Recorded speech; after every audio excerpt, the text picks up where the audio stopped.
The desert sun hung heavy over the crimson cliffs of Red Rock Valley, where silence was broken only by the whisper of the wind through narrow canyons. The land stretched endless, wild, and unclaimed, except by those bold or broken enough to survive it.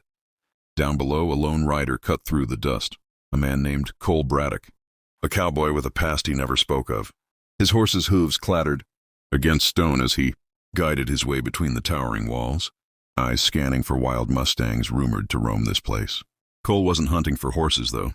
He was hunting for peace, something he hadn't found since the war had left scars deeper than bullets could show. The world up north had grown cruel, and the west was the only place left where a man could lose his ghosts in the wind. Above him, hidden among the red rocks, a young woman moved swiftly, her bare feet light on the dusty ledge. Her name was Aita, daughter of a broken Apache tribe forced to scatter when soldiers burned their camp. For 3 days she'd been running from bounty, men who mistook her for a thief after she'd stolen bread to feed a starving child. Her breath came sharp and shallow as she scaled the ridge, knowing every slip could mean her end. From the canyon's edge, she saw the rider below, a white man on horseback, and froze.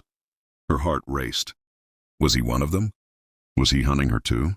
She backed away step by step, her eyes fixed on him. But the rock beneath her foot crumbled. The next moment was pure silence, then chaos. The cliff gave way, and Aita's scream echoed through the canyon as she fell, her hands grasping at air. Cole jerked his head up, eyes wide. He saw a blur of brown and tan, a woman, tumbling from the sky like a leaf in a storm. Without thinking, he kicked his heels into his horse. "Easy, Dusty, easy!" he shouted, guiding the horse beneath her descent. As she fell, Cole reached up, stretching every inch of his arm. The world seemed to slow, the whistle of wind, the crack of pebbles, and then her hand struck his. He grunted, nearly yanked from his saddle, but he held on. The horse stumbled, both of them toppling into the sand with a heavy thud. Aita lay still for a moment, eyes wide, chest heaving. Cole's hat was gone, his shirt torn, his arm throbbing. But when she turned to him, he saw her face, fierce yet frightened, painted with dirt and courage. "You're safe now," he said, voice low and steady. She didn't answer.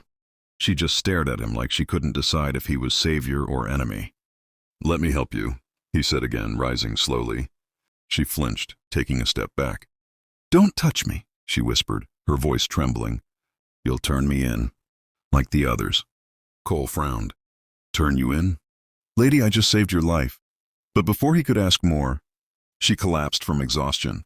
He caught her just in time, lowering her gently onto the sand.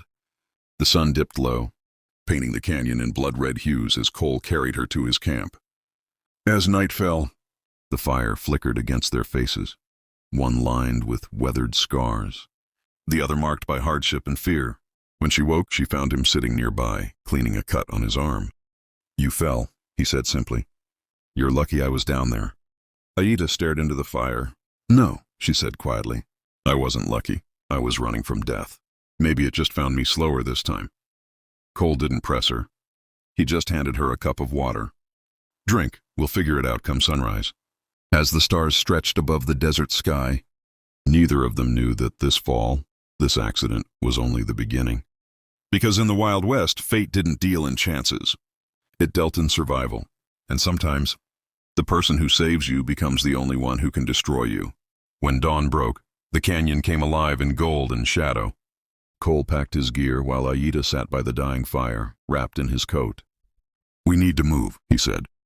"This place ain't safe. Bounty riders come through here." She tensed. "I told you I didn't steal for greed. I took bread for a child." Cole didn't look up. "Doesn't matter to bounty men. They don't chase justice. They chase gold." His tone was hard, but his eyes softened when he turned to her. "You've got a choice, miss. Keep running or ride with me till we find you a safe trail." Aita studied him. The man's face was carved by the sun, but his eyes carried a kind of sorrow she recognized.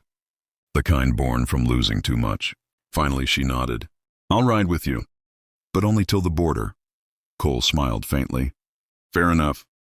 They rode side by side through the winding canyons, the land stretching wild and endless. Over time, silence turned to small talk, and small talk turned to stories. Cole told her about his past as a soldier, how he left everything behind after seeing too much blood. Aita shared how her people were driven off their land, How she watched her father fall trying to protect their tribe. The more they spoke, the more their walls cracked. They began to trust, a rare thing in a world built on betrayal. By the third day, danger found them. Dust clouds rose behind, bounty riders, armed and ruthless, closing in fast. Cole pulled his rifle from his saddle. "Stay behind me," he said. "No," Aida cried. "They're after me. You shouldn't die for me." Cole turned sharply. "You think I saved you just to let you die now?" The chase thundered through the canyon, gunfire echoing like thunderclaps. Cole fired back, riding hard. A bullet grazed his arm. Another struck his horse's flank. Dusty stumbled, sending them both rolling into the sand. Cole groaned, reaching for his gun, but Aida was already on her feet. She grabbed his rifle, steadying her aim despite trembling hands. One by one she fired, not with hatred, but desperation. When the dust settled, the riders were gone. The canyon fell silent again. Aida dropped the rifle and knelt beside Cole, tears mixing with dirt. "You saved me once," she whispered. "Now I've saved you," he smiled weakly. "Guess we're even." That night, under a blanket of stars, Aida looked at the man beside her, broken, brave, and somehow gentle despite the world's cruelty. "What will you do when I leave?" she asked softly. Cole looked into the fire. "I don't know, but I reckon this old heart found something worth staying for." As dawn rose again, the two rode out together, not as a savior and fugitive, but as two lost souls who found a reason to fight again. The canyon behind them glowed like a memory, one that began with a fall, but ended with a promise.